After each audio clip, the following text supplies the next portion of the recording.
Hola, ¿qué tal? Bienvenidos a todos a otra entrega de este curso de programación en Python en el que vamos a comenzar a ver el tema de los generadores.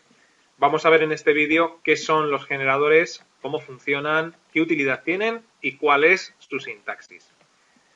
Bien, si tenemos que hablar de qué son los generadores, tenemos que decir que son estructuras que extraen valores de una función de una forma diferente a como estábamos acostumbrados a hacerlo en otros lenguajes. Y esos valores que se extraen de la función se van a almacenar en objetos iterables. Eso quiere decir que esos objetos donde se almacenan los valores los vamos a poder recorrer con un bucle while, bucle for, o incluso con otras estructuras que aún no conocemos, como por ejemplo iteradores o el método next. El método next sí que lo veremos en este vídeo. Esos valores además hay que tener en cuenta que se almacenan de uno en uno dentro del generador y que cada vez que se almacene un valor, este permanecerá, el generador, en un estado pausado o de stand-by hasta que se solicite el siguiente. Este estado de stand-by o de pausa se conoce como suspensión de estado. Bueno, yo creo que la mejor forma de ver cómo funciona un generador es comparar su funcionamiento con el de una función tradicional que ya conocemos. Nos vamos a imaginar que tenemos que crear una función que nos devuelva una lista de números pares. ¿Cómo lo haríamos? ¿Cuál sería el funcionamiento básico? Bueno, pues crearíamos una función, esa función tendría en su interior pues unas cuantas líneas de código que se encargarían de construir esa lista de números pares y al final de la función nos encontraríamos con una instrucción return que lo que haría sería devolvernos esa lista de números pares. De tal forma que en nuestro código, cuando escribamos la llamada a esta función, el control de flujo de ejecución pasa de la llamada a la función. Y cuando esto ocurre, la función se pone a trabajar, realiza su trabajo que consiste en generar, en construir esta lista de números pares y con la instrucción return nos devuelve la lista. Y al devolvernos la lista, el control de flujo de ejecución vuelve otra vez a donde se generó la llamada. Con lo cual, el código continuaría ejecutándose de la llamada hacia abajo con las posibles líneas que pudiera haber a continuación. Ese sería el funcionamiento básico que yo creo que todos conocemos ya. ¿Cómo funciona un generador? En el caso de que tuviera que realizar el mismo trabajo, es decir, crear una lista de números pares. Bueno, pues nos encontraríamos con una función y dentro de esa función pues habría una serie de líneas de código que se encargan de construir esa lista y luego pues en lugar de la función o de la instrucción return nos encontraríamos con la instrucción yield, que es la instrucción clave. Gracias a esta instrucción lo que conseguimos es que cuando en el código hay una llamada a esa función, el control de ejecución pasa a la función, igual que ocurría con la función tradicional, y la instrucción yield construye un objeto iterable con el primer valor de esa lista de números pares.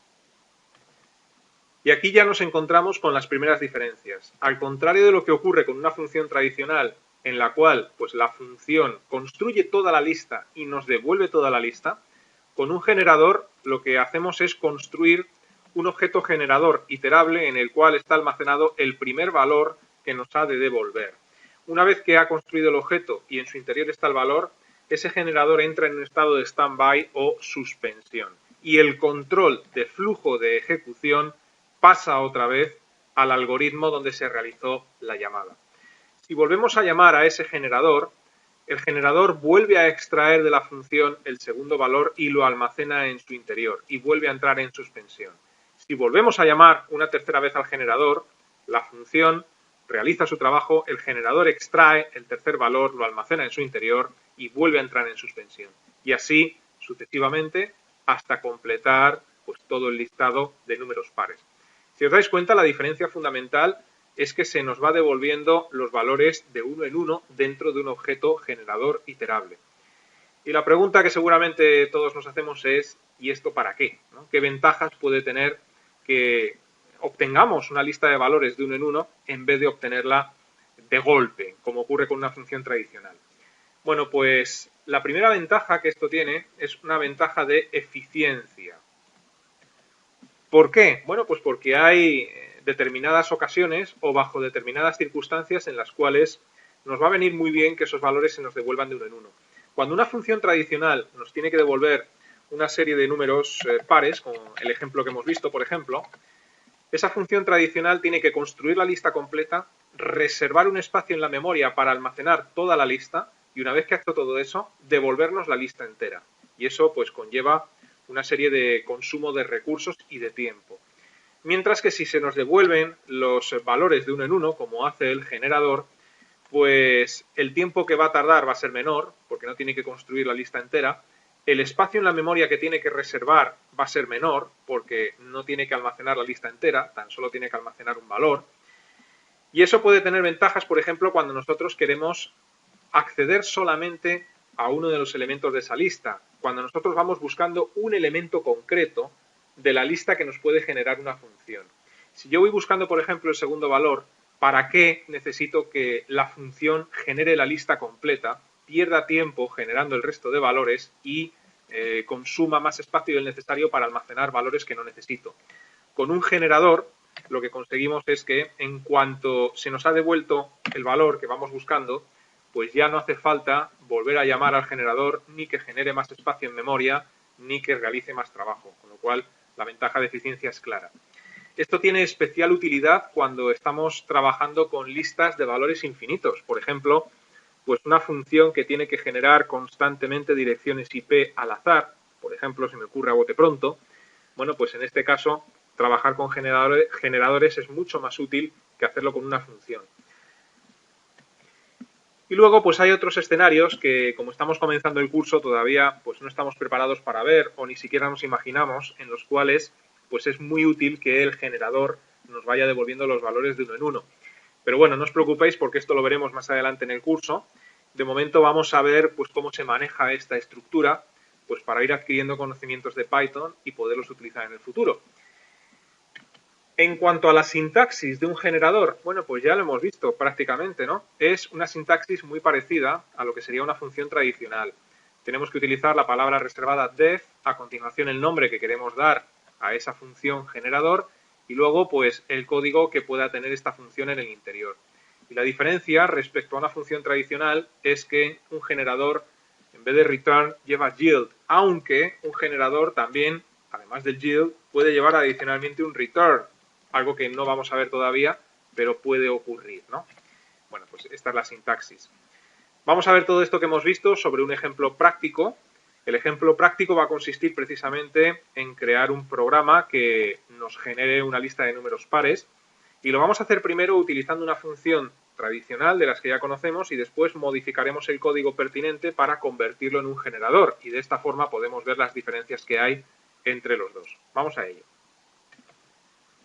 Bueno, pues lo primero que tenemos que hacer es entrar en Sublime y crear un archivo. Yo lo he llamado practicagenerador.py y guardarlo en el directorio que queramos, ¿no? Y ahora pues vamos a crear una función tradicional, como decía, que genere números pares. Bueno, pues voy a llamar a esta función, por ejemplo, generapares. Esta función va a recibir un argumento al cual llamo límite. Con este argumento lo que pretendo es limitar cuántos números pares nos va a generar esta función. Si no le pongo límites, nos va a generar una lista infinita de números pares, 2, 4, 6, 8, 10 y así hasta el infinito. Entonces le ponemos un límite. Después creo una variable a la cual llamo num e igualo a 1 y después creo una lista donde voy a almacenar esos números pares. Esta lista, para empezar, va a estar completamente vacía. Y luego a continuación creo un bucle while al que le digo que mientras la variable número sea menor que el límite que le estoy poniendo a esta función de generapares, lo que debe hacer es a esta lista que hemos creado y hemos llamado mi lista, agregar, utilizando el método append, que ya hemos visto anteriormente en el curso, pues el valor de la variable número por 2. ¿Qué consigo con esto? Pues la primera vez que el flujo de ejecución del programa entra en el bucle while y lee esta línea, la variable número vale 1, con lo cual 1 por 2, 2, y estamos almacenando ese número 2 dentro de mi lista. Conseguimos que la primera vez que se entra en el bucle se almacene en la lista el número 2, el primer número par.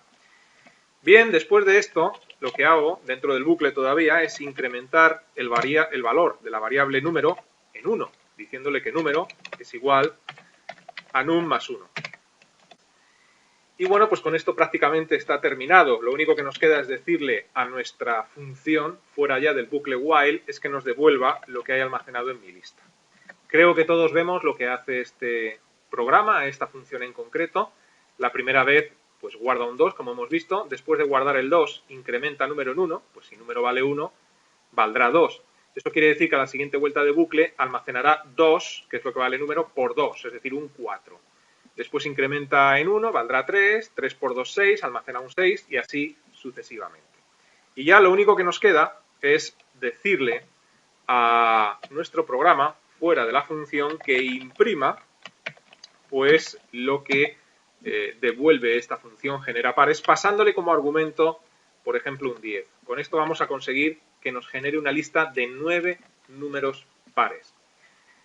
Si guardamos cambios y ejecutamos el programa, pues vemos que efectivamente es así, ¿no? Aquí tenemos nuestra lista de 9 números pares, 2, 4, 6, 8, 10, 12, etc. Y bueno, pues este sería el funcionamiento, no tiene más. Vamos a ver ahora cómo sería esto mismo, pero utilizando un generador.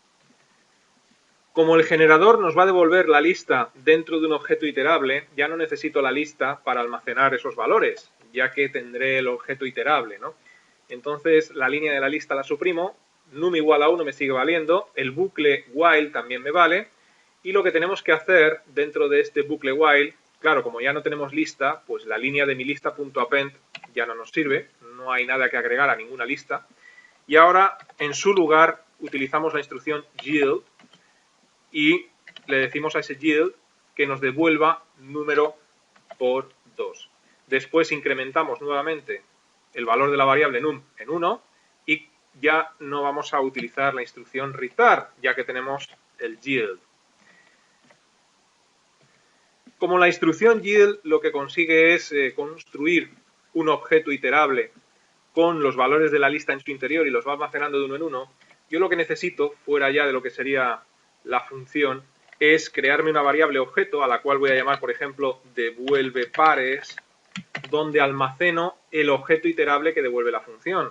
Entonces, si yo llamo a la función genera pares, le paso por parámetro un 10, lo que estoy haciendo es guardar en esa variable objeto el objeto iterable que devuelve la función.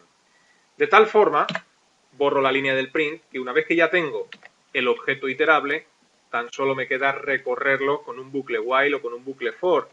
Yo lo voy a hacer con un for y lo diría, o lo haría de la siguiente forma: for i in, y ahora pues el nombre del objeto iterable. Y a cada vuelta de bucle, pues que nos imprima el elemento i. Guardamos cambios, ejecutamos y vemos cómo tenemos ahí efectivamente una lista con los 9 primeros números pares. Como podéis observar, el resultado es el mismo que hemos obtenido con una función tradicional. Las líneas de código que hemos utilizado son casi las mismas y en este ejemplo pues no estamos viendo ningún beneficio en cuanto a eficiencia, ¿verdad? Pero claro, es que este ejemplo pues solamente tiene el propósito pedagógico de enseñaros cuál es la sintaxis. Realmente, pues cuando se intente, por ejemplo, acceder a un elemento concreto de esa lista, sí que tenemos un poco más de ventaja en cuanto a eficiencia. Por ejemplo, ahora mismo estamos imprimiendo, como hemos visto, la lista entera, pero vamos a imaginarnos que yo no quiero que este programa me devuelva la lista entera. Quiero solamente que me devuelva los 3 primeros elementos. O mejor dicho, más que devolver los 3 primeros elementos, quiero imprimir los 3 primeros elementos. En ese caso, en vez de utilizar un bucle for para recorrer este objeto iterable, el generador, lo que voy a hacer es decirle al programa que me vaya devolviendo valor a valor lo que el objeto generador tiene almacenado en su interior. Y para ello vamos a utilizar el método next. ¿Cómo lo haríamos? Pues vamos a decirle que imprima en consola next, y dentro de los paréntesis de este método next, el objeto generador, que es devuelve pares. ¿Qué conseguimos con esto? Pues que nos devuelva el primer valor que tiene almacenado en su interior. Después de esta llamada, en nuestro programa, pues puede haber 300 líneas de código que yo no voy a hacer. Lo que sí que voy a hacer va a ser imprimir una línea de código de ejemplo. Por ejemplo, aquí podría ir más código. Y a continuación, pues voy a hacer una segunda llamada a ese objeto generador. Print next devuelve pares. Y ahora pues voy a copiar estas 2 líneas para que vuelva a realizar la misma operación. Bien, guardamos cambios, ejecutamos el programa y vemos cómo efectivamente nos está devolviendo los 3 primeros números pares. Las otras líneas de código las he situado por aquí para que veáis que el control de flujo de ejecución pasa constantemente de lo que es el objeto generador a el programa. Cuando se encuentra con la llamada, el control de flujo va al objeto generador y después vuelve otra vez al programa. Si en vez de una línea de código hubiese 300, pues se ejecutarían las 300 líneas que hay a continuación. Entre llamada y llamada, el objeto generador entra en un estado de pausa o stand-by, que se llama estado de suspensión. Entre llamada y llamada, suspensión. Este estado de suspensión hace que se ahorren recursos. Y puede ser que me digáis, esto también lo puedo hacer con una función tradicional. Yo puedo crear una función tradicional que me devuelva o que cree o que genere, mejor dicho, los 10 primeros números pares y acceder solamente a los 3 primeros. Es cierto. Yo puedo crear una función tradicional que haga exactamente lo mismo que hemos visto como resultado de este generador. Pero la eficiencia no será la misma, porque para conseguir esto con una función tradicional yo tengo que crear la lista completa. 2, 4, 6, 8, 10, 12, 14, 16 y 18. Y una vez que he creado la lista completa, entonces ya de 1000 formas diferentes puedo decirle a mi código, a mi programa, que me imprima solamente los 3 primeros valores. Pero me ha tenido que generar la función el resto y se ha tenido que reservar espacio en memoria para el resto. Mientras que con un generador, en ningún caso hemos generado el resto de elementos. Todavía, porque no los hemos llamado. En el caso de que siguiéramos haciendo llamadas, sí, pero no hemos llamado nada más que a los 3 primeros. De tal forma que mi generador no ha tenido que construir el resto de la lista, ni ha tenido que reservar espacio en memoria para almacenar el resto de la lista. Y es la gran ventaja en eficiencia que tiene este tipo de funciones, ¿no? Los generadores. Imaginaos esto lo importante que es, como decía anteriormente, con funciones que generan valores infinitos. Si lo tienes que hacer con una función tradicional, aparte de que seguramente se quede colgado el programa, el consumo de recursos es enorme. Mientras que con un generador, pues generas valores infinitos siempre que las llamadas sean infinitas. Si no, no lo harás. Bueno, pues básicamente este es el funcionamiento de un generador en Python. Vamos a dejar el vídeo en el punto en el que nos encontramos y continuaremos avanzando sobre esto en el próximo vídeo. Así que os digo lo de siempre, os invito a que permanezcáis atentos a la próxima entrega. Hasta entonces, que os vaya bien.